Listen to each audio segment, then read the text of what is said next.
Today, I'm introducing legislation with Senator Richard Burr, who co-chairs the Senate Military Family Caucus with me, and that legislation will require the Department of Defense to give our service members access to flexible spending accounts, or FSAs.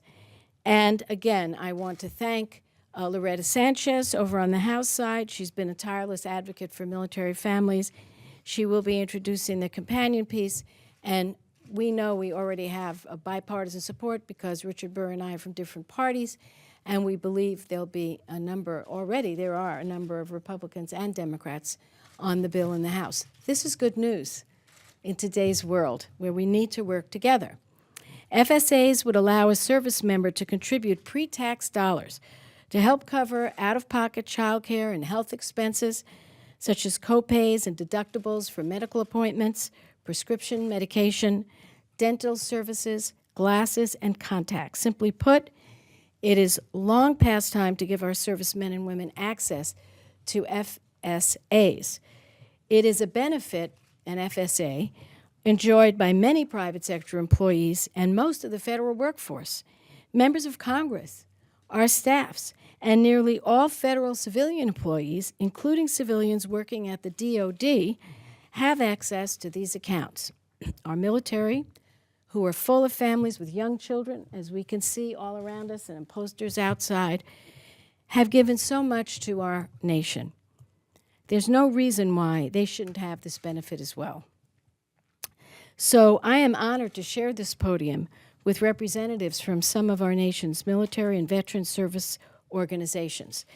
These incredible organizations work every single day to ensure that our service members, our veterans, and their families receive the care and the benefits they have earned and they deserve.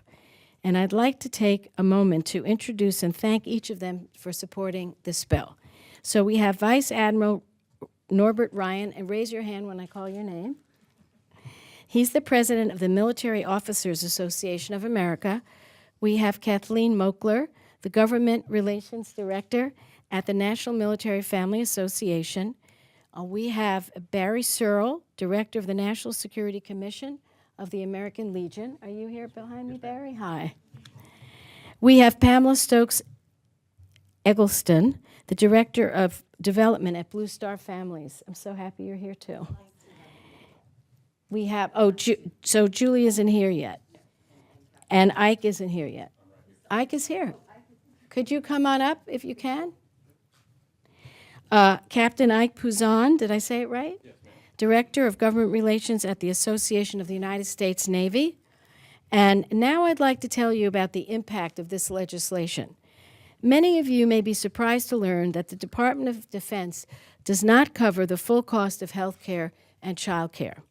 For example, the Department of Defense's healthcare system, TRICARE, only pays 50% of the cost of a child's braces, up to a maximum of $1,500 over that child's life, but braces can cost up to $5,600. Child care is also a large expense for many of our military families. If a service member making $50,000 a year has a child in a Department of Defense child development program, he or she could pay up to $5,460 a year for child care. And here's the real kicker. Not all military families have access to DOD child care facilities. They're full. They're on waiting lists. They may not have one where they are.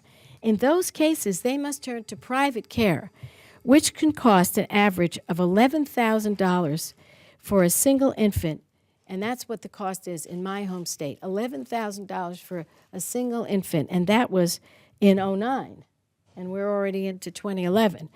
FSAs would make these costs a little more bearable because these before-tax dollars are set aside in an account and they can be used for these cases that I've described. Our military families have made it clear they want these accounts. They need these accounts. Just a few weeks ago, the Army held its annual Army Family Action Plan conference in Virginia. And at that conference, we had delegates from around the world representing active duty military, reserve soldiers, family members, retirees, civilian employees, and they all discussed the issues facing our military families. Implementing FSAs for service members was one of the top issues endorsed at that conference. So if we say, we're listening to our people in the military, then let's hear them and let's act to help them now. They've endured repeated deployments. I've met some 4, 5, 6, 7, and more deployments to the toughest parts of our world. They're in constant worry of having a loved one in harm's way. Implementing this important benefit is just one more small way. This isn't a big way. It is a small way of saying thank you for your service. And I'm going to do everything in my power to ensure that this legislation is signed into law.